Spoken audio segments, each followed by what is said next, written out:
All right, hi. I'm Emily Polweary, and I run a writing group here at the Academy of the Impossible. So welcome to the Academy, and we're really happy to have you here. There's a bunch of new faces and some people who've been to almost every campaign school so far. And we're very, very fortunate to have Kristyn Wong-Tam here today. So let's give her a welcome. It's really exciting. This has been a great run so far of campaign school. We've had all different kinds of politicians in. We've had people who work behind the scenes talking about what it takes to run a campaign, all different political stripes and persuasions. And the best thing about it is people get to ask questions directly to the politicians, like, you know, what revelations did you have? What is it like to be a politician? And today is particularly, I'm really excited about having Kristyn Wong-Tam in today. I actually went online to just kind of catch up on what you were up to lately, and I was like immediately overwhelmed. Like, it seems like every reporter who reports on city council interviews you. That's what it feels like anyway when you're reading the news. I don't know if you guys have had a similar kind of perspective on city council, but you know, asking that data from the long gun registry not be scrapped, defending bike lines, closing Yonge for pedestrians for a month this summer, getting the city bureaucracy to rethink its rules about food trucks, thanking Rob Ford for his appearance at an anti-homophobia event, opening the Elm Street affordable housing complex for women, oops, and even stuff about your art gallery. So I kind of started thinking, like, that might be a jumping off place, actually. Like, why do people turn to you so much? That's a very good question. I don't feel like I'm in the center of the media storm. I think largely Ward 27 happens to be the heart of Toronto, and so there's a number of very important institutions and places that are in Ward 27, and I happen to be that local representative. So I'm not sure if it's specifically the media searching me out, but I am actually a little bit camera shy, so I generally tend to walk the other way if I can. And there's a few times that I've actually did a press scrum in 18 months, and that's largely my first press scrum was the Jarvis bike lane right after that debate, and then the shark fin ban. And those are the two times where I've actually directly walked into the media gallery, I think, and where I've had to sort of, you know, make my statement. The other times when media comes, it's usually one of many other councillors that they're interviewing. I believe so. Well, let's rewind then and just talk about why you got into politics. I've been a long-time community advocate and an activist, and I actually think that those are not scary words. There are times where activists are labeled as special interest groups, and I think that, you know, a good activist is the right balance of anger and love, and in many ways that's kind of how I fell into my own sort of political journey is through natural community organizing and the evolution of organizing around social issues, social justice issues. I've been a long-time anti-racist activist, and it just almost seemed like a natural extension of what I was doing. But you were a real estate agent before you went into politics, right? So was there a moment, like a kind of a click, when you just said, that's it, I have to do this, I have to run for council? I would say there was a slow evolution in terms of my own personal belief in politics. I spent 16 years at Coldwell Banker as a real estate broker and a sales manager, and I've always said there's things that you do to pay the bills, and then things that you do for your heart. And the things that made my heart beat and swell and get all excited is when it was time for me to sort of, you know, move communities or trying to transform neighborhoods. And when Councillor Kyle Ray decided not to run for re-election, my phone started to ring. And those who've sort of been watching me around the church in Wellesley Village and my activism in starting the BIA, as well as and then eventually the neighborhood association, said, you've always said, things can change at City Hall, and that and you always had a million little complaints about how things could be done better. Why don't you run for office? And I don't know if there was a draft Kristyn campaign amongst some friends, but my phone literally started to ring off the hook. And eventually, I remember very clearly, it was the night of the by-election of Toronto Centre, and my friend Kathy Crow was running against a very fine, ex-mayor of Winnipeg, Glenn Murray, and Kathy did really well in that race, and she came a very close second. And I decided that morning that I was not going to run. I thought this would be a great chance for Kathy Crow, who just built all this wonderful momentum, and that she should run. And so I woke up and I told my partner what I had thought, and she said to me, don't make that decision yet. And then I called a political mentor, Tam Goosen, and said, Tam, I think this is not my journey. I think this is really that Kathy should be running for city council, and it would be great to have a pro-affordable housing voice on council. And then my friend Tam Goosen said, no, don't you say that yet. And then that same evening, I was taken, my girlfriend and I were going on a date, and she takes me to Scallywags, which is a pub at St. Clair and Yonge. And I'm thinking, why are we going to Scallywags, a pub, for a date? And we ascend the stairs, and on the second floor, they booked off the room, and there were 40 friends gathered under a banner that said KWT for 2010. And I literally walked into this room, and they said, surprise, we're here for you, and this is your campaign team. And and that very morning, I was fully resolved not to run. And by the end of the evening, I gave my very first impromptu election speech. So that sort of actually leads me to the next question of why city council, not like provincial or federal politics? I'm a firm believer in neighborhoods and in city transformation, and I've always been fascinated by the politics that moves our city, from streets to street furniture to urban design and great architecture, how we use our parks and the facilities.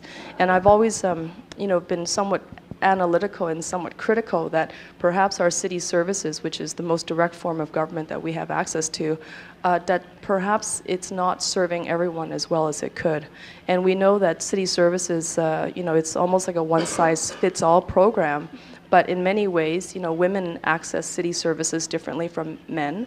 And, as an immigrant woman, I remember, using services differently. How we travel on transit is a very different travel pattern than the way men travel on transit. How we access daycare, again, it changes on who you are and the social location. And I think it's very clear that we don't all come from the same social spaces. So how do we ensure that City Hall and the services that the city delivers is going to be accessible to all Torontonians, regardless of gender, regardless of class and age and race and everything else.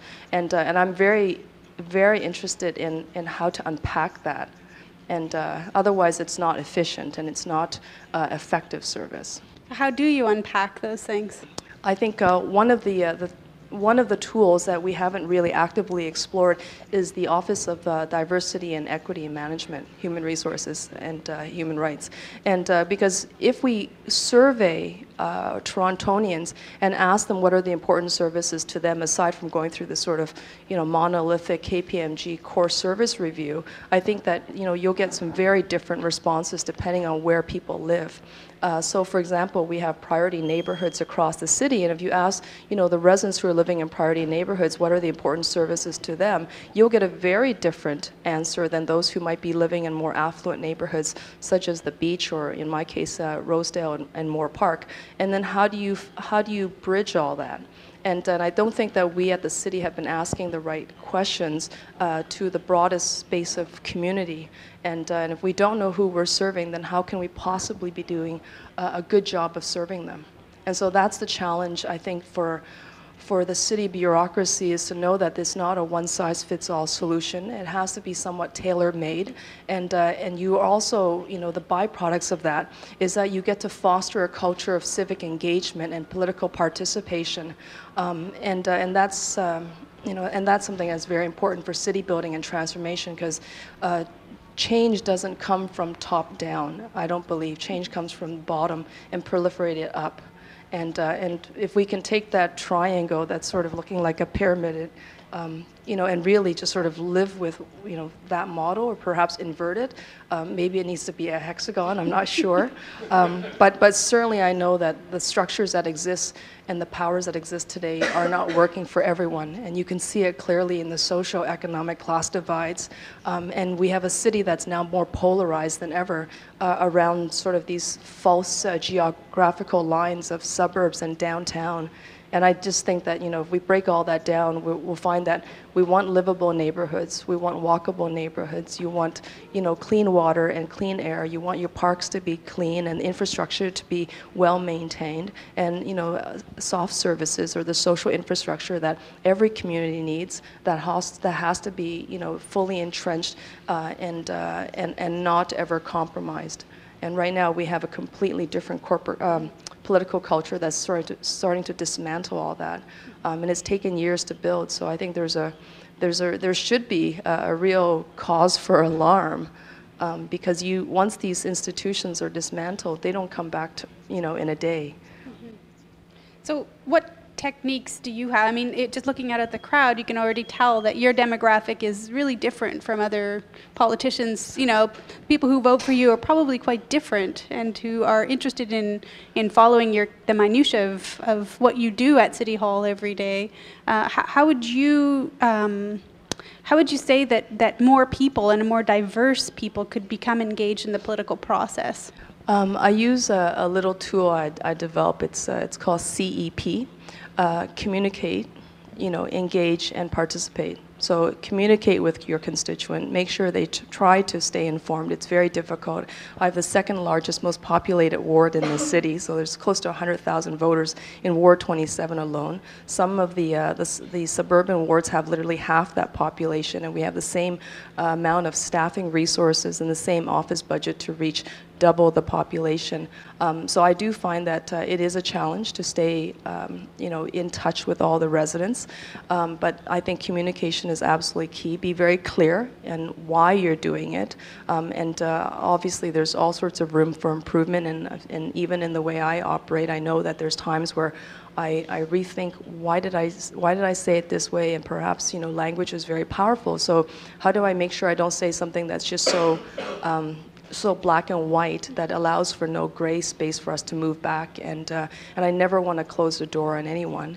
Once you are able to communicate with your residents, I do think that they will become more engaged. So there's a sense of ownership on both sides. So it's not your idea or my idea, but becomes our idea. And then how do we sort of execute and materialize the results of that? And of course, once they become engaged, they get in there, and then they participate. And through participation, I think it's very important, is that they will come back and they want to do it again. And so it creates this wonderful cycle of dialogue and collaboration. And in many ways, if you put some good people together, we're able to think outside the box. Because I know that, we're a creature of habits. There's many things that I feel like I got down. I know how to do it. But then someone shows me a different way of doing it, and eureka, why didn't I think of that? And the more people that come together to have those conversations, I think the better our city is. And of course, that is the same model of engagement that City Hall should use with the residents. So it's not going out to co-opt, it's actually going out to dialogue. Mm-hmm. And that's one of the things that I'm most excited about a politician like Mayor Nenshi in Calgary. And what I see with him is similar to what I see with you, in the fact that he's really accessible. He's on Twitter, he's got a website, he's literally asking for people to give him feedback on his policies, and just reaching out in ways that other politicians don't seem to quite have grasped kind of that technique of being that accessible, and the benefits that come from that in terms of popularity, but also in terms of actually understanding what your demographic wants, what your community wants. Yeah, I think we have to be careful to know that not everyone is on Twitter. So I may have about close to 5,600 or so followers, but I have 100,000 residents in the ward. And it's not lost on me if I announce that there's a meeting on Twitter. It does not mean that we've gotten to the neighborhoods. And, you know, Mayor Nenshi is a fantastic role model, I think, for every Canadian or, you know, North American politician right now, is because he is an out-of-the-box thinker, and he's really quite, I think, in many ways, avant-garde and ahead of his time. I am a little bit of a slow person to join Twitter. I actually did so reluctantly in 2010 when I stepped into the election campaign, because first of all, I didn't want everyone to know what I was doing and where I was going. And there was also times where I felt it was a little bit disingenuous to just sort of announce I'm here saying some fantastic things and meeting fantastic people. I wasn't really sure what that was about. But I've now realized that there are times that you just sort of, people want to know, what are you up to? And so I've gotten over myself, and I have now found that it can be a very powerful way of communicating a message that will not get through to mainstream media. So one of the things that I've used Twitter for is, you know, the proposal of public banking and monetary reforms. I most recently tried to get an article printed in the Financial Post in response to a video that had gone viral of Victoria Grant, this young 12-year-old girl. I think she's close to 1 million hits now. And Victoria is a young woman a young girl actually, she's 12, from Cambridge, Ontario. And she released this public speech that she did, and then there was a response in the Financial Post, as you can imagine, to, you know, what does a 12-year-old girl know about banking and monetary reforms and the production and creation of capital and money in Canada? So they sort of deconstructed her speech, and then I wanted to print a response to that. I thought that, you know, someone's got to come to the defense of this 12-year-old girl, and it's not really fair if she doesn't get a chance to respond. So we actually got Ellen Brown, who's the author of Web of Debt and the president of the Public Banking Institute, and Ellen wrote a 850-word rebuttal and framed it as an op-ed for the Financial Post, and they don't seem to want to print it. So we're going to get it published somewhere online, and then I'm going to tweet it out. And for anyone who's actually read that Financial Post article, will then be able to sort of juxtapose the two. But that's what Twitter can be very helpful for in getting out those messages that nobody else wants to carry. And you mentioned being a little reluctant about letting people know where you are 24/7. Actually, that's one of my questions for you. What's the most difficult thing about living a public life? I would say just losing a little bit of the anonymity. I've always loved to fly under the radar. I always want to be the person behind the scenes. I thought I did that fairly well for a number of years. Because that's just my own perception of how I operate in the world. I've written a number of speeches for fellow friends who were heading up organizations, and I've helped, pen certain articles. I've never taken the credit for it, because I just thought, you don't need to have your name on everything. So now sometimes I'm walking down the street and I'm in a hurry. And someone will stop me and then realize that, I am who I am, and there's this sense of ownership over the public figures, and sometimes that can be challenging. Is that I may be with, friends, hoping to have a quiet evening, and then all of a sudden dinner is interrupted. But I also now have slowly come to realize that as a public figure, once you're in the public, you actually belong to the people. And there are times, of course, where you're not going to want to belong to the people, or you may be having a bad day, or maybe something really big is going down in your life and you just really need a little bit of that downtime. But it's that sort of strange balance. Most recently, I think I was actually not very nice to a fella who was, it was Saturday morning of last long weekend, and he was watching me order my soy latte. And I knew I was wearing sunglasses, and I was kind of disheveled. I was wearing a T-shirt. My tattoo is showing, and I was like, oh, don't talk to me, please. And of course, he comes right at me, because I could see that he was, first of all, facial recognition.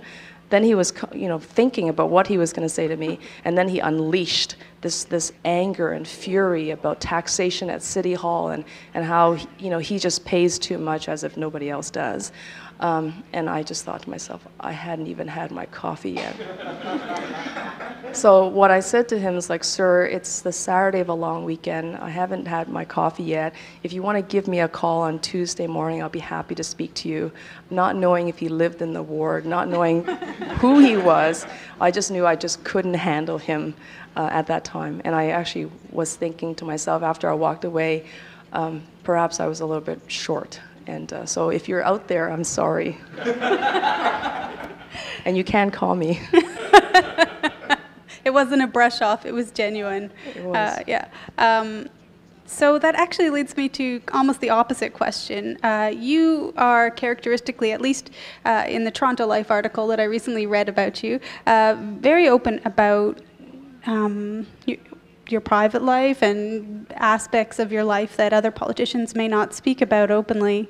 So I wanted you to talk a little bit about, and in that article I was struck by comments about kind of coming out to your family, and then later almost a second coming out when you had to tell them that you were going to run for public office, and how your family reacted.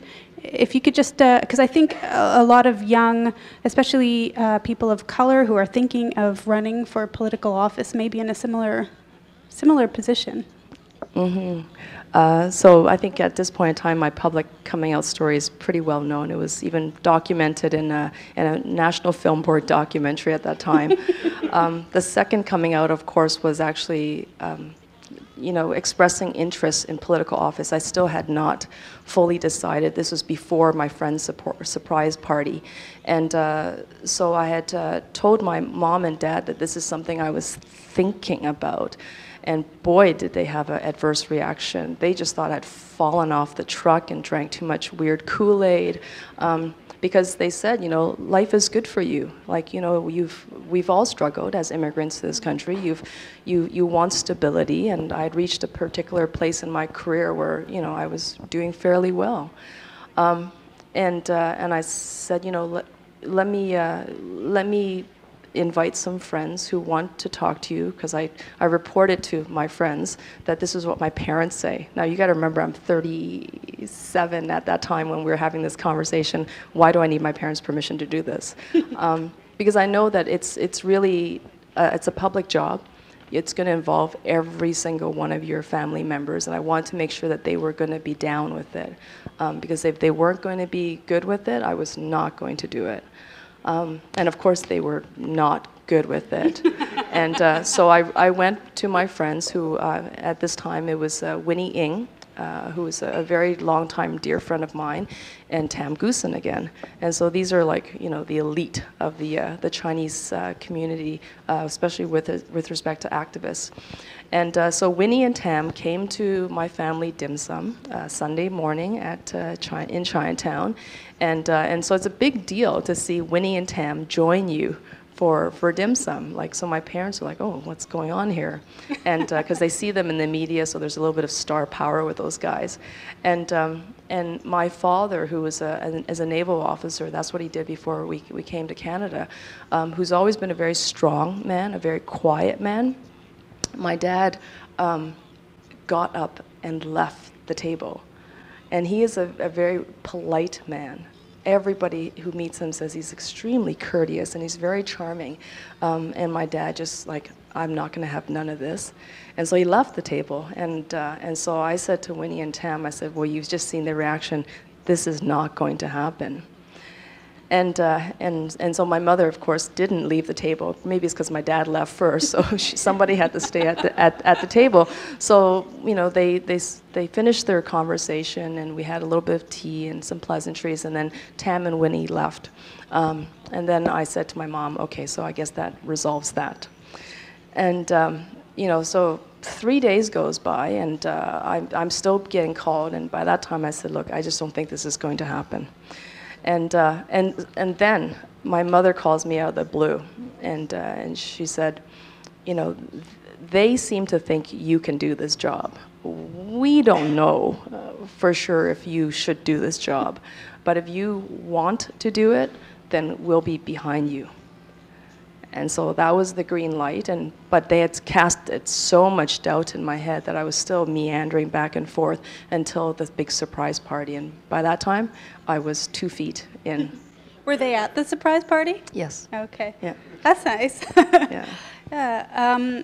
So let's go to the campaign process, because this is campaign school. Yeah. And I just wanted to ask if you had any surprises, I guess, in your, surprises about campaigning, like things that you learned that would be secrets or tips or techniques, or whether you learned there are no secrets or tips or techniques, it's just hard work and slogging day after day and getting to know everyone, or almost everyone in your riding, in your ward. Sorry. Yes, there were some surprises, and I had to learn and evolve as a human being through that. It was probably one of the most difficult things I've ever done. It's first of all, it was 15 candidates. It's a wide open race, and so whenever you don't have an incumbent, the field gets flooded. And I would say that most of us were unknown to Ward 27. I mean, I think I had a little bit of name recognition in the Church and Wellesley Village because of my activism, but really nobody knew us. Like, this is a very large ward, 13 diverse neighborhoods, some of the largest, most powerful BIs in the country. Who the heck are you?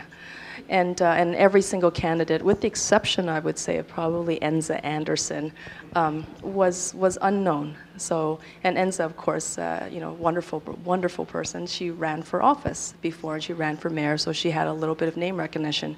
I had always thought that we should never dumb down our political message. This is something I feel very strongly about, is that you have to communicate with the electorate and don't water down policy. Be honest about it and just bring out policy, and people will have this intelligent conversation with you, and we'll get really animated, and they'll be as excited as you are about the policy that you're about to you're running on your platform.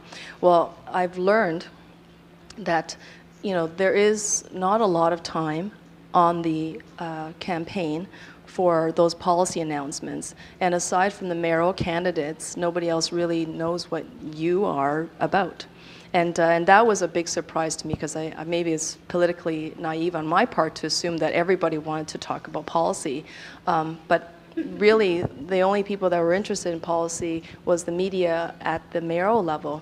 And of course, our mayor won without releasing any policy statements, any broad ones anyways. And so that for me was a learning experience. I had to really take all the policies that I had, and there were like 13 policy papers that we had crafted up. I had a whole policy team.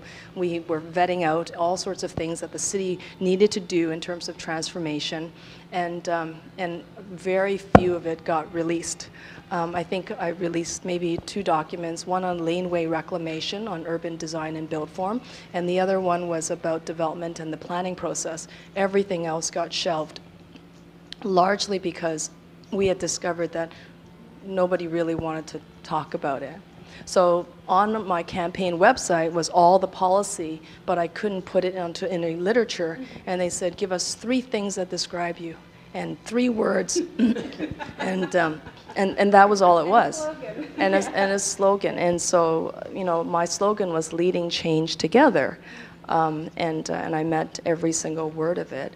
But it was a real big challenge for me to as you can tell, brevity is not my strength, but it was a real challenge to me to keep it short, and then to not talk about policy, because that's all I wanted to talk about. So then tell us now, what changes do you think would, if you could basically have, okay, how would you transform Toronto? What were your policies? Like, what were those initial dreams that led you to actually, to have the fire to take a public position? One of the big policy pieces that I've actually not really brought up again, it's just some of those things, the way the world works. You think you're running for office, you think you're going to bring this wonderful piece of, revolutionary policy and into play and into light for public critique. But it was actually the creation of the Toronto Women's Equality Office. Right? So it was to actually put a gender analysis and equity lens over all government decisions and how we deliver service. And I was a member, an active member of the Toronto Women's City Alliance leading up to the election.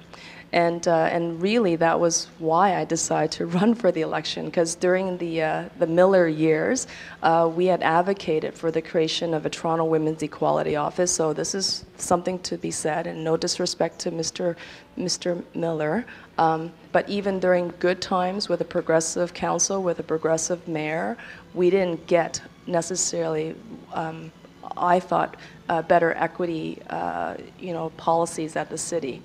And so I have not had much opportunity to speak about the Toronto Women's Equality Office because everyone has said this is not the political climate. So if I couldn't get it done under Mayor Miller, how could I possibly get this, implemented under Mayor Ford? So that was really one of the reasons why I wanted to run for office, because we had such a hard time bringing a gender equity lens over to city policies. And I don't think anyone knew in 2010 that we would have the type of political environment that we have today in Canada's most progressive, forward-thinking, modern city. And so I would like to definitely have that conversation. I think it's a conversation that is going to engage 52% of the population in Toronto. It would certainly be asking women and girls, how do they want to transform a city? And when you ask women and girls how do they want to transform a city, you get some very different language and very different visions coming out of that. Because we've already been asking men, how do you want to build a city? That conversation has been asked. We've gotten the answer. I just thought if we can cast that language and widen the net, we may actually get some different results. So, and as an author, this is a question that's interesting to me, and I think some of the people in our audience are also artists in creative fields. How do you combine your love of art? I mean, you have an art gallery with the other work that you do. Well, actually, I did have an art gallery. It's most recently we've wrapped up the art gallery and it's sitting in storage. The art KWT Contemporary, which I had for 8 years, and it started off as Shishi Gallery, and then we rebranded and relaunched as KWT Contemporary.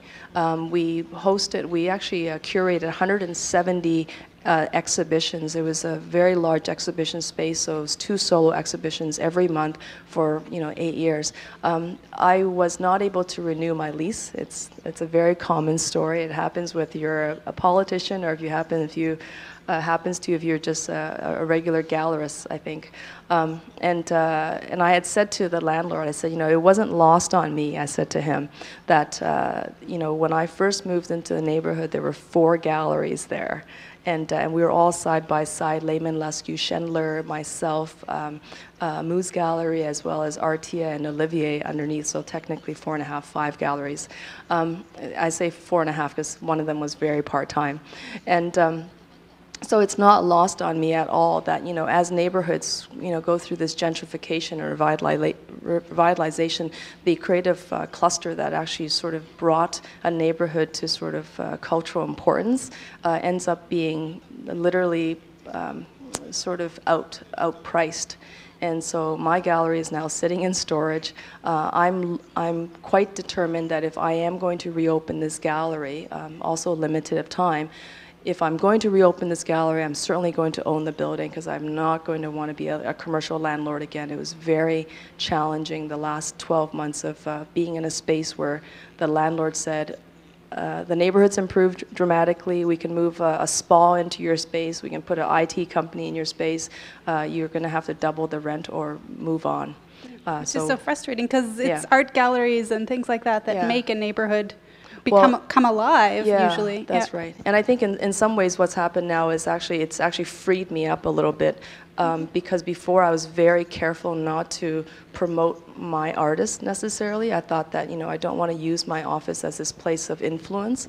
And so, unfortunately, those artists who were represented by KWT didn't get as much love as they probably should have. Now, of course, without the gallery, I can promote anybody that I want and anyone that I choose, and I'm able to do so. And I think that, one conversation that we've begun at City Hall with developers is how do we repurpose public space? So, for example, a construction hoarding board that wraps a construction site is often there for 3 to 5 years while the project is being built. Why can we not get public artwork onto the hoarding boards? And it has been a big challenge. Developers have been very, very resistant to the introduction of mural arts.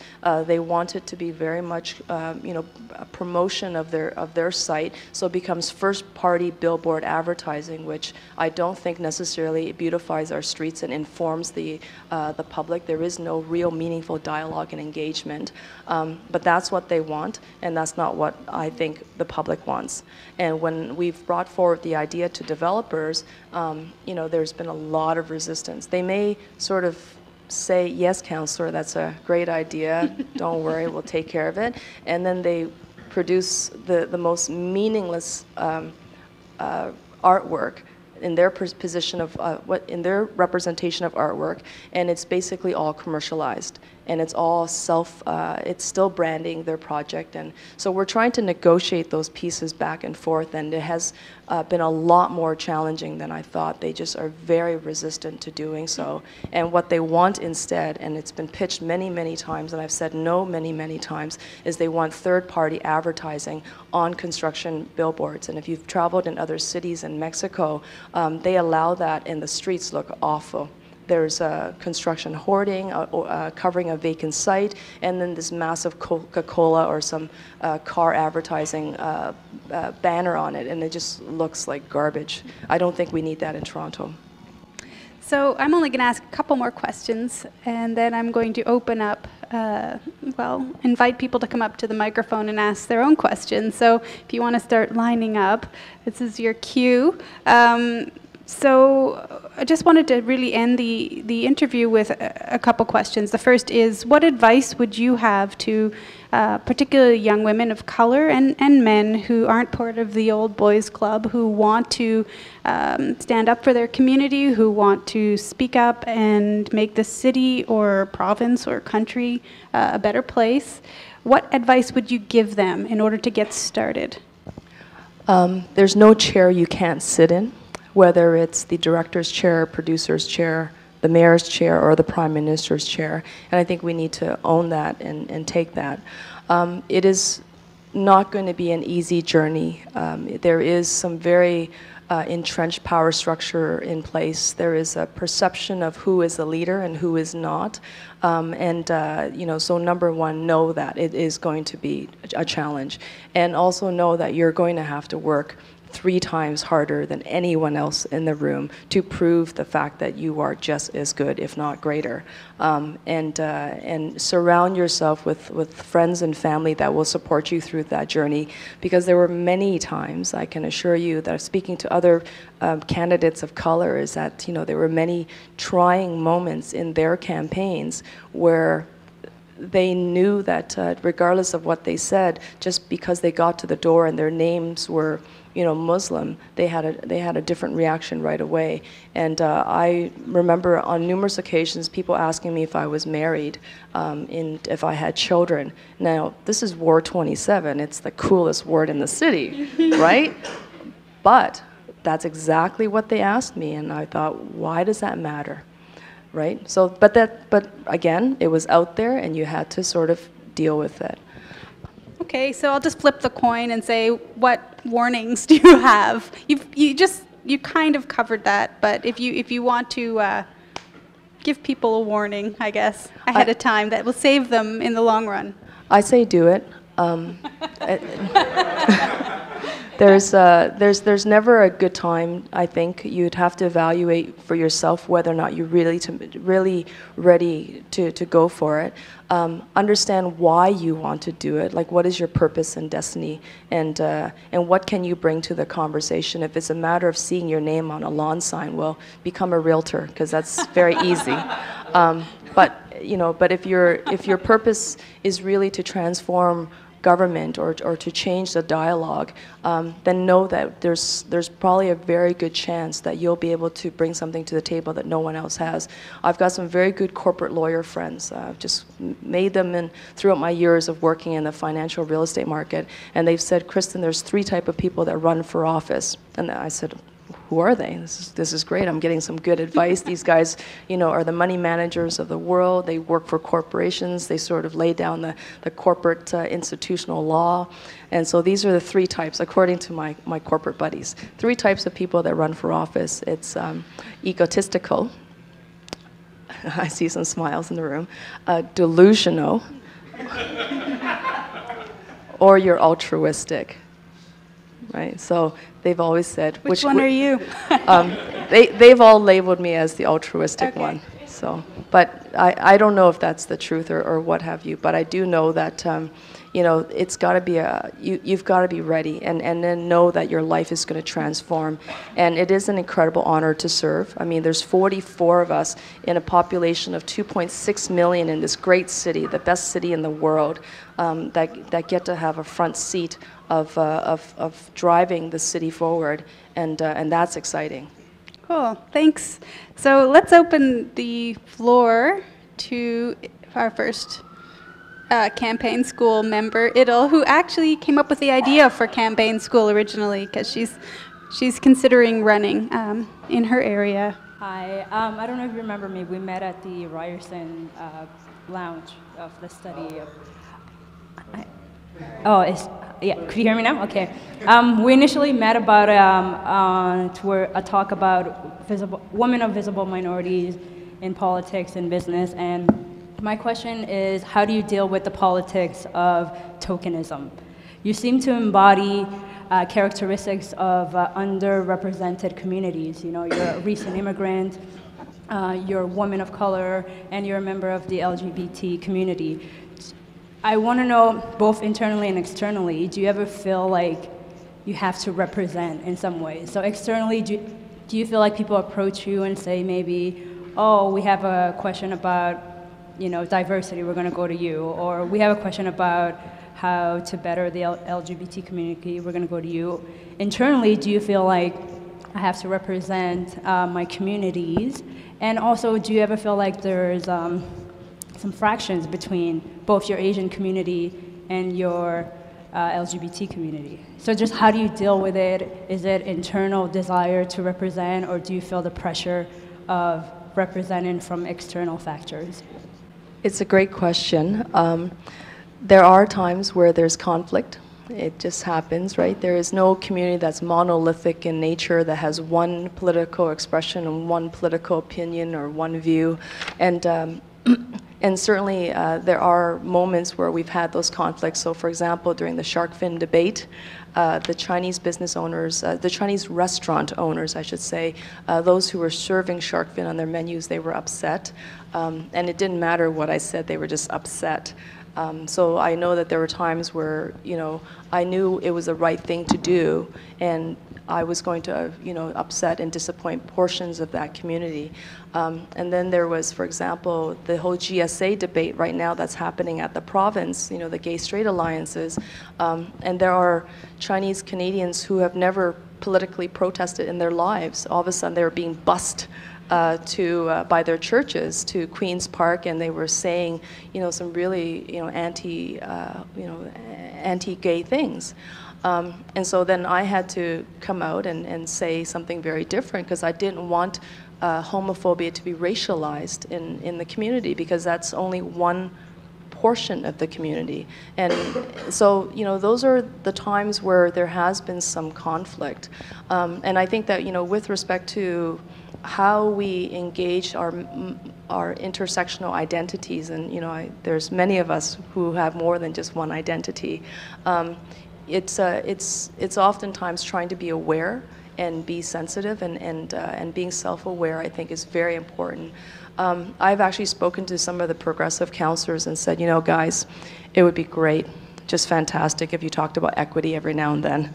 I really, and, you know, please feel free to raise gender equality and, you know, gender parity, because really, I don't think I need to do it all.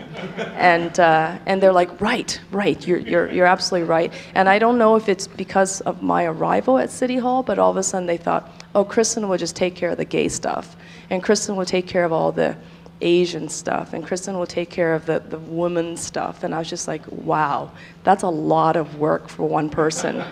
And I could not possibly represent everybody. It's just not possible.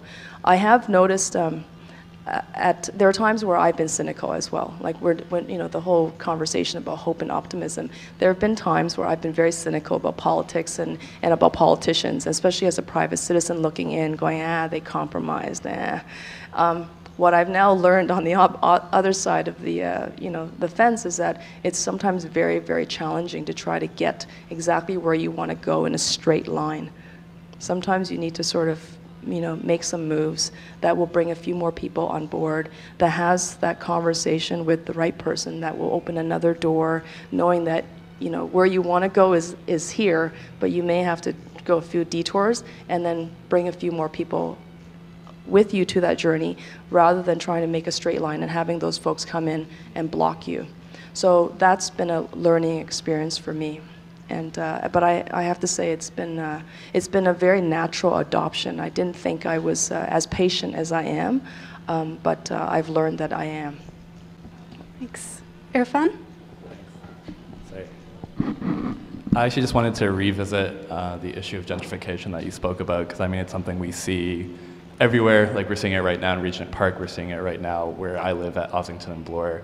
And it's not only like the artists who are priced out, but often it's also like the ethnic communities, like the Eritrean and Ethiopian community that does exist and has existed for so long and so strongly at Bloor and Ossington is slowly getting pushed out. So you being in this kind of unique position where you have been within City Council, but also have the background as an artist being priced out yourself, like, what are some strategies that I guess are floating around for that trend to, I think it's somewhat inevitable that it will always happen, but for ways to kind of make it a little bit better and ease that transition so that these communities aren't completely just ripped apart over time. I don't know, or is it just the fact that there's nothing you can do and that's just the way it is? Oh no, there is much we can do and much that City Hall should do.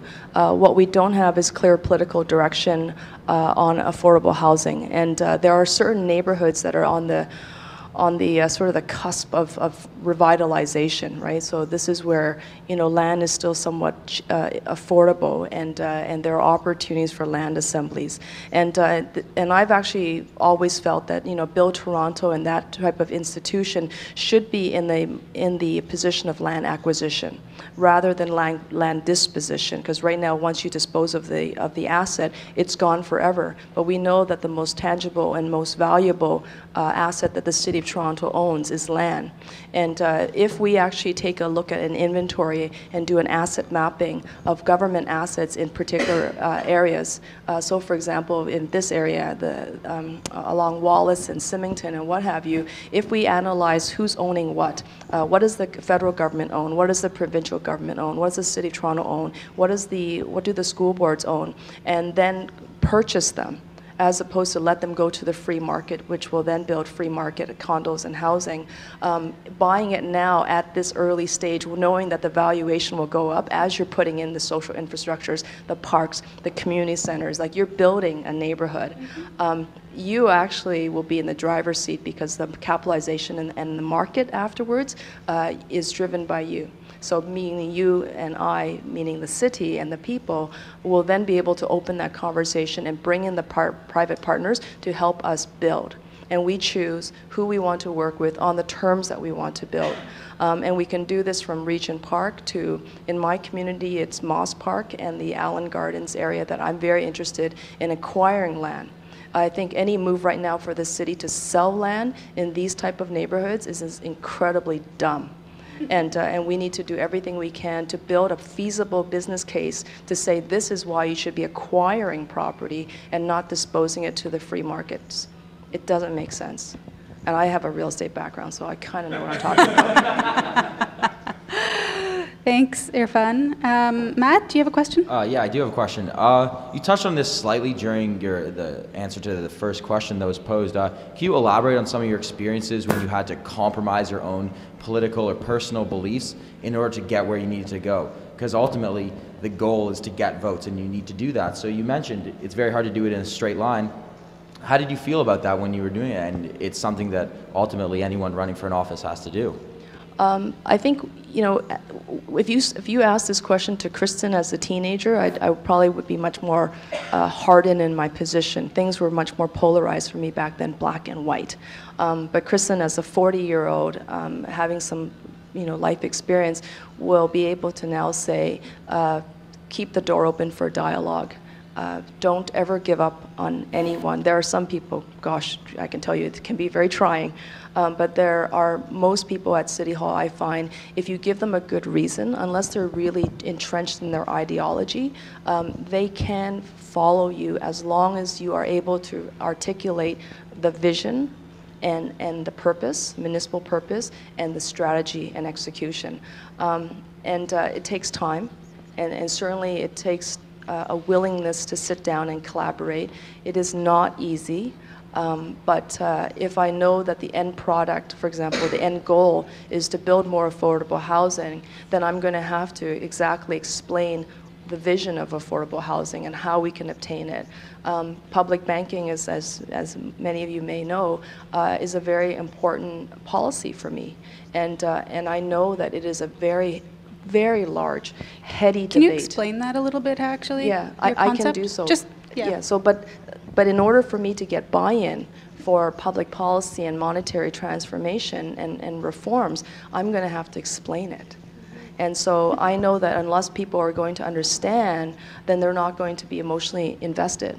And so when I wrote the op-ed article for the National Post about how Toronto should create its own municipal bank, it sort of unleashed, I did this with my friend Stephen James Kerr, we've been friends for a very long time, and it unleashed this sort of like amazing, visceral backlash from the supplied side economists who've all said, oh, she's crazy and this is never going to work, that's not how it works, but they could never tell me in any certain terms why. So there was never a why. It was just insult after insult on she doesn't know what she's talking about and she's, you know, whatever. And so I'm not going to repeat it. You guys can look it up. So what I found very interesting is that no one could really refute what we were claiming, but they were all very quick to answer another question, which was, and the question that the only question I asked at that time, the only one, is can we not use the same legal mechanisms that are afforded to private companies to obtain a Charter 1 bank license to create a bank? That was it. And that was my one and only question. So I'm now producing a documentary on austerity and public banking. So I've decided that in order for me to explain this very large policy, this very large, you know, sort of the complete maneuver around how we treat money in our city, I'm going to have to really come up with an amazing educational tool. What could be more powerful than a documentary? And the fact that we're writing it and producing it and directing it says we get to tell the story the way we want. So that's why I went down to Philadelphia. I went down to Philadelphia 4 weeks ago to the Public Banking Institute. It was the very first public banking conference. And in order for me to get to where I need to go, which is your question, how do I get from A to B? I had to divert, and now I'm speaking to, you know, certain leaders that I've never really reached out to, and I'm asking them, would they like to sponsor somebody from the US to come speak about this subject? And then I have to create this tool, this documentary, to explain what it is we're looking at and why we want to have that conversation. And at some point in time, when I feel like there's support and some awareness around public banking and this manufactured crisis around austerity, I will then move a motion on the floor of council.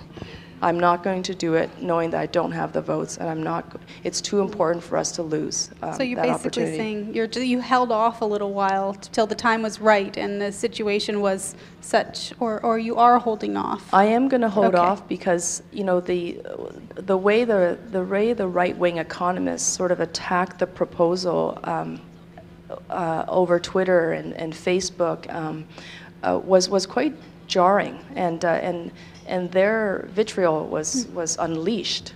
And I realized, okay, we're playing with some very big concepts here. You best be armed with the right information the next time you speak up again. So now I'm just basically retweeting certain articles, things that I think might sort of inform. And for those who've been following the discussion around public banking, I've had some people now reach out to me, credible economists, banking presidents have said, you're on the right track. For sure this can be done. We won't be able to step out publicly with you, but keep going. Now, that's, you know, so those are some incredible indicators of, okay, we actually have an opportunity here to rethink how we build our city. And instead of going cap in hand to the province and saying we don't have the money for infrastructure, we cannot afford childcare, we cannot afford long-term care, we can't afford subways, let's find the solution so we can actually build the city we want.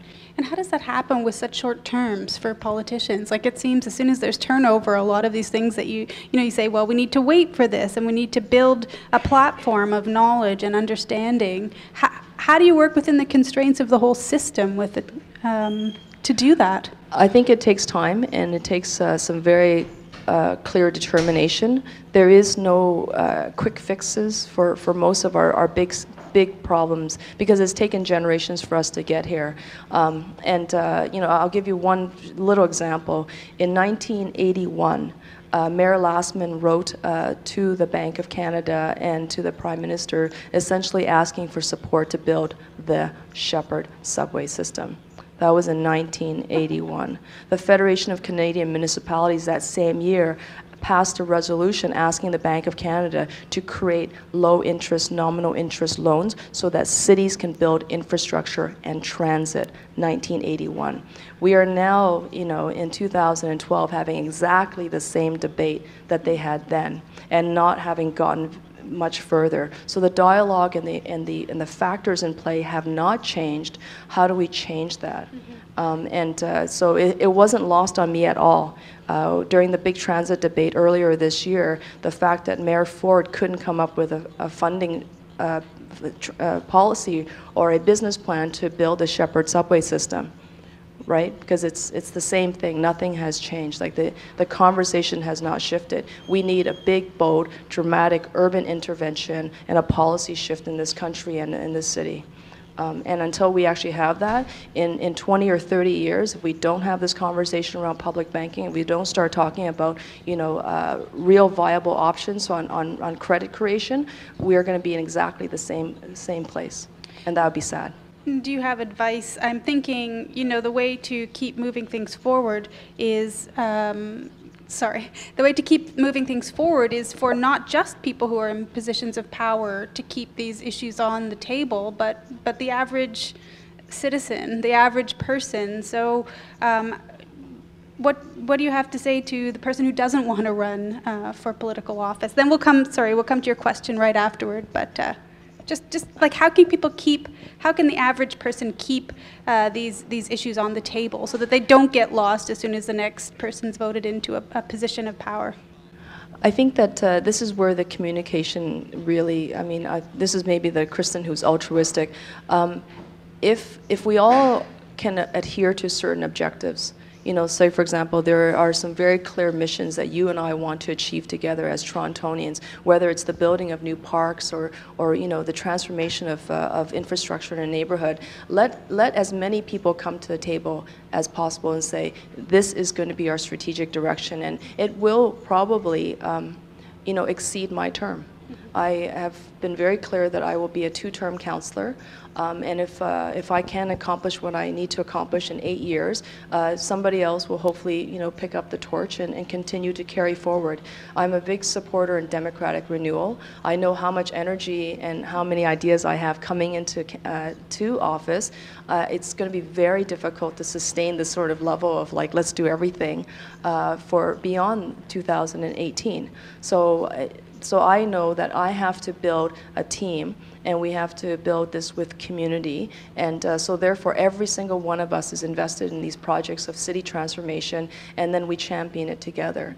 And whether it's, whether it's LRTs or subways, like we know we need transit, right? So that's a given. How do we build it? How do we build that coalition? That requires dialogue and a lot of willingness to collaborate.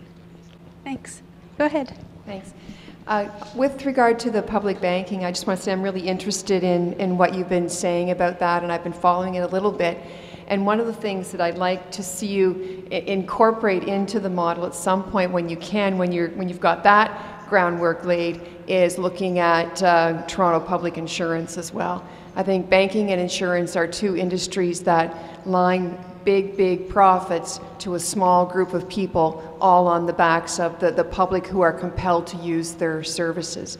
With regard to campaign school,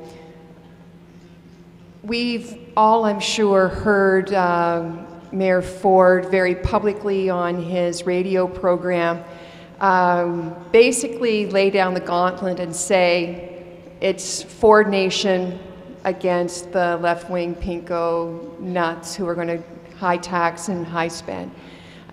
So he's basically saying, I'm organizing. And we saw in Etobicoke in 2010 how he did that to some success just in his own little Etobicoke world. But he has thrown that out to anybody else who is willing to play ball with him to get his support in trying to run a campaign, which it kind of puts to municipal politics the party kind of an organizational structure at the provincial and federal level in many ways. Or certainly it brings together like-minded people to try and have some kind of control at City Hall in the next election. I think that is going to really change the campaign. And so, as we've seen very publicly Rob Ford lay down that gauntlet, do you think that there will be a similar organized, supportive movement among the more social-minded people who might be running in 2014? And we only have a year and a half to do it. Yes, that's a very pragmatic question, and the pragmatic answer is that yes, we do need to create the winning conditions for 2014. Whether the mayor is still our mayor, and certainly, I have a lot of respect for him. I have a lot of respect for the office of the mayor. We have very completely different visions on how to build a city. I was recently at his birthday party 2 days ago, driving out to Etobicoke and taking even a look at the neighborhoods there and the way the roads and the streetscape is all built up. I understand why he thinks and prioritizes what he does and says. So we have to acknowledge that there's some very different places in Toronto. We all come from different spaces. We need to acknowledge those differences and respect them. The winning conditions of 2014 for a progressive city, for a city that's going to move forward, that city that's going to grow as opposed to a city that's going to shrink, that's a conversation that we're going to have, you and I and everybody else that's interested in building a progressive city together. I don't think that there are necessarily a clear linear path. This might be another one of those detour routes to get to where we want to go. And this is where we're going to need to have several layers of conversation, is like, which are the wards that are winnable? Like, we might as well just say it now. The mayor's come out and said, you're either with me or against me. So he's drawn that line in the sand. It's like, Mayor Ford, I can't follow you on your political journey because I don't support the politics that you're purporting. So therefore, I guess by that narrow definition of city building, I guess I'm kind of against you.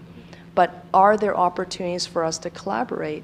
And I ask this question of him all the time, and he knows that I'm after him consistently for a meeting. I've been trying to, explain to him what the Celebrate Young project is, because I want him to understand why we want to create this pedestrianized experience on Yonge Street. I haven't had my meeting yet. Why do you think that is? Shelley Carroll recently had I guess, suggested why the mayor wasn't around. I don't know, to be quite honest. I can't read his mind. I just know that I'm not going to give up. I don't want my communities, the ones that I represent in Ward 27, to feel like they're shut out of the mayor's office. And I think that's very important that I, as elected official in Ward 27, continue to prop that door open, even if it's slightly ajar. Most recently, I've said to him publicly, privately, congratulations on attending the anti-homophobia event and being there to raise the flag. That was amazing. You were wonderful, and we thank you for that. And if there's some space that you'd like to come out to during any of the 10 days of Pride, let us find the winning conditions for you, Mr. Mayor. So I will continue to try. I do not want the residents and the business owners in Ward 27 to feel like they've been shut out of the mayor's office, and I don't think that it would be fair if he actually did not take a meeting with me. Right now, we're trying to coordinate our schedules. Okay. Okay. So we have a couple more questions up there. And anyone who wants to run up now, go, because we're getting to the end of our time. So. Is it okay if I ask a second question? You wanna? Is it okay if I ask a second question? Oh yeah, go for it. Actually, I wanted to just ask about, you were talking about your candidacy and how your family wasn't very supportive, but I think important for me, at least at this nascent stage in my potential political career, which may or may not materialize at any point in the future. When you started out as an activist and as a community organizer, did you have that same resistance from your family, and how did you end up dealing with that and kind of getting them on board? Because as a person working both in social work and in the arts, it's something that I personally am dealing with all of the time, and it can get pretty frustrating sometimes. But I don't know if that's just, again, the way it is, or if you had any particular experiences that you could share about that. Yeah, my parents are so loving, and they're very lovely people, but they also want me to stay out of trouble.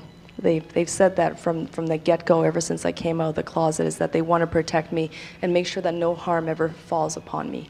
And so I think largely they've been protective. They just didn't want you to stick your head out to have it be shot, or in this case, cut off, or whatever. And they've always said, find the third way. My parents have always been very clear that there's 3 ways of doing anything, and even beyond that, more ways of obtaining a goal. And so I started off my year as my term as an elected official by having a little slogan populate every morning on my calendar, and it basically is, be patient, find the third way. And that is something that my parents have taught to all the children, is that there's never just one way. It's not black and white, it's not right and left. It's, figure it out and try to work with as many people as possible. And of course, stay out of trouble. My father at one time, at the very beginning of when we found out that Mayor Ford was elected, I was elected, I remember him sitting me down and said, okay, now, you can be very opinionated, true, right? That's why we're in politics. And you have to be nice to the mayor, because he remembers, I was the one that staged this political protest in 2008, and in response to certain remarks that the mayor had made when he was councillor. And so my dad remembered that, and he said, be nice to the mayor, like don't give the mayor trouble. And I said, okay, Daddy. And of course, there have been some very strange things that have taken place on the floor of council. And then when my dad says to me, like, are you staying out of the mayor's way? I'm like, but Daddy, you don't understand. this is what the mayor said, and and I need to respond to that. And of course, now my dad is now reading the newspaper, and he's like, what's wrong with the mayor? And so, you know, we've had these amazing conversations at the family dinner and dim sum table where everyone has shifted their thinking a little bit. So the things that my dad was trying to make sure that I understood in terms of lessons as a child is to be patient and find the third way. He got that through. And then my whole reaction about Daddy, you don't understand what the mayor's doing. He's now upset with the mayor's politics. So. Thank you. Okay, King? Have you ever felt like you failed to represent like the communities that you're supposed to be representing? Like say for the Chinese community with the shark fin, and like how did you deal with that? Because they were looking at it probably like, look, we like fought for you to get here, and now like you're destroying our business. So like, how did you deal with situations like that occurred? It's a very good question. I think that one I really did struggle with. I didn't ever want to feel like I was going to betray the community, but there are times where we're just not going to necessarily be aligned on every single issue. I have worked on the head tax campaign and the redress campaign, and that was a 10-year campaign on behalf of Chinese Canadians, where we actually got an apology from Stephen Harper, and we got redress for head taxpayers and their surviving spouses. I served as the president of the Chinese Canadian National Council for 6 years, and during those years, we led the fight around the racialization around SARS in 2003. We advocated for better equity lenses at the City of Toronto, as well as sitting on the Immigration Refugee Working Group. You know, when I don't know if you remember the shooting of Edmund Yu.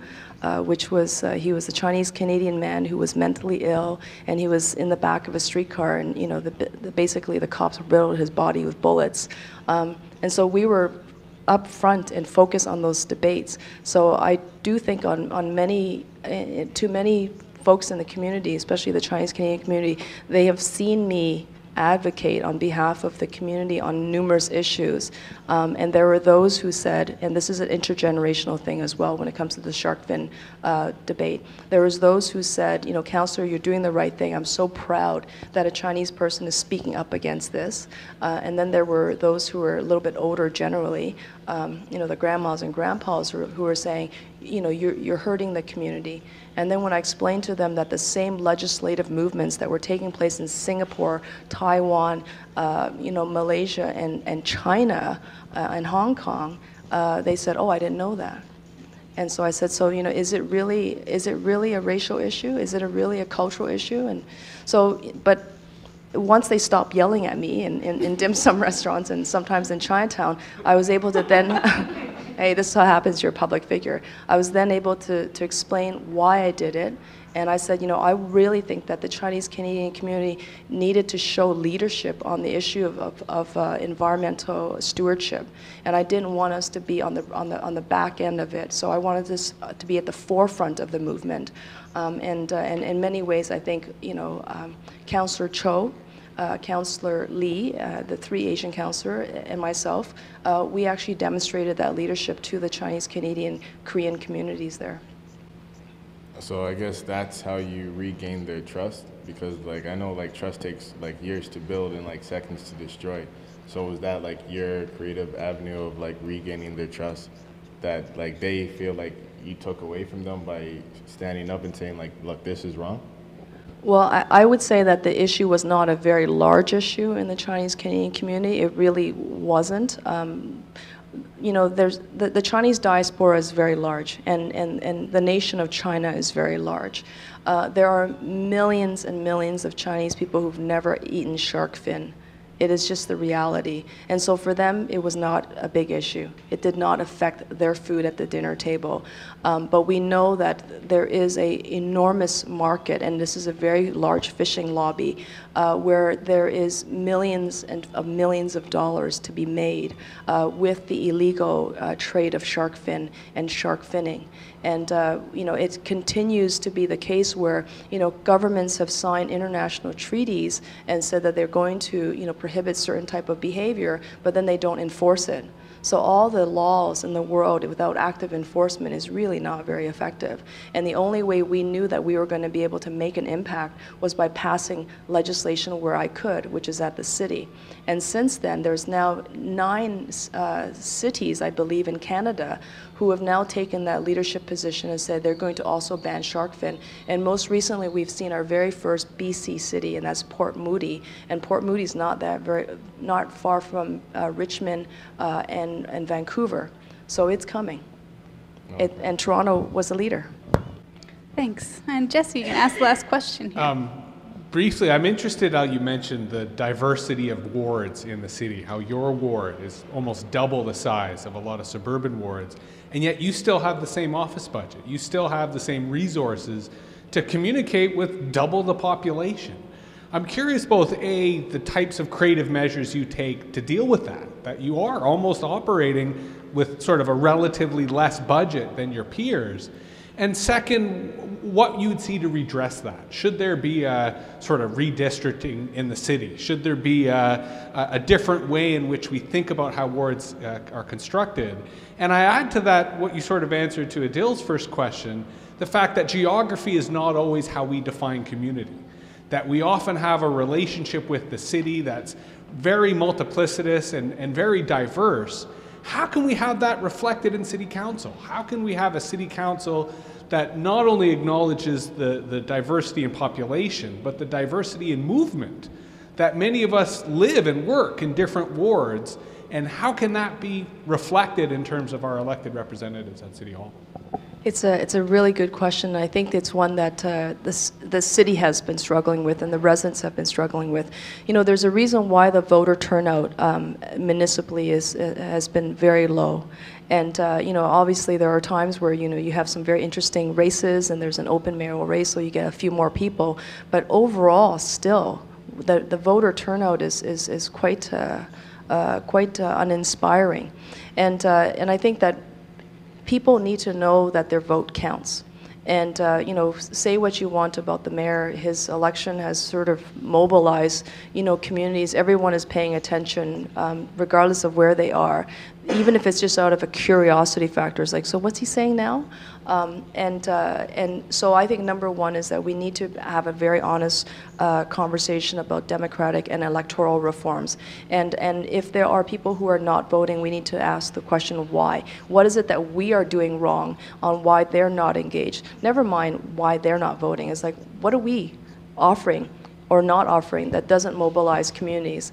And two is, I think it's really important that we actually allow residents to vote, regardless of their citizenship. At the municipal level, we know that we have many people who are living and contributing to Toronto building and don't have an active say in electoral politics, and I think that's wrong. There's nothing that Toronto does that's about national security. We should allow residents to vote, regardless of Canadian status and citizenship. And ultimately, I think that, you know, people are oftentimes moved by issues. And because, you know, Ward 27, I'm just going to, you know, say this, is that the population of Ward 27, I think, really quite grows during the daytime. You can see it in the volume of people that are walking our sidewalks. But in the nighttime, they've gone back home. So they come in during the daytime to work, and then at nighttime they go home. So who's their counselor? Right? They spend more time in Ward 27 than they do in their own home. They are having their lunch in the Ward 27 parks. So, and I've actually have now experienced residents calling me from across the city. We know that they're not Ward 27 voters, but they're calling about a Ward 27 issue. So I think it's very fair to say that, you know, in order for us to engage the larger population, electoral reform has to take place. What is the proper system? I will leave it to the community to decide. You know, there's organizations like Rabbit and, you know, Vote TO and a number of reform voting groups that have all said that this is important to them. And I think it's time for us to have that conversation. Thanks. And I'm just gonna, you said, since no one else asked it, you said you were a 2-term councillor with 8 years. Would you ever consider running for mayor? I think the first person to ask me that question, I was almost 8 months on the job, and I just looked at him and I said, I don't even know the layout of City Hall yet. Let me get that right. You know, I've now learned, quite honestly, to never say never. And prior to that, because if you asked me if I was ever going to be a city councillor, I would have said never. And so I'm now learning that, you know, to keep the doors open. I don't see that in my future, to be quite honest. I'm not sure if that's really the job for me. And I don't think that we should do anything unless you know you can actually add to the conversation. But I am very much aware that, you know, when it comes to women in politics in particular, we haven't seen a lot of women mayors. And that's kind of nice to think that one day we will have a woman mayor in 2014, 2018. Mm-hmm. And, you know, out of the 178 years of the history of the City of Toronto, I'm the 13th person of color to be elected out of 178 years. We'll leave you that thought. Yeah, lots to think about. Thanks so much for coming today and for being so open and willing to answer all of our questions. Thank you for having me. Yeah.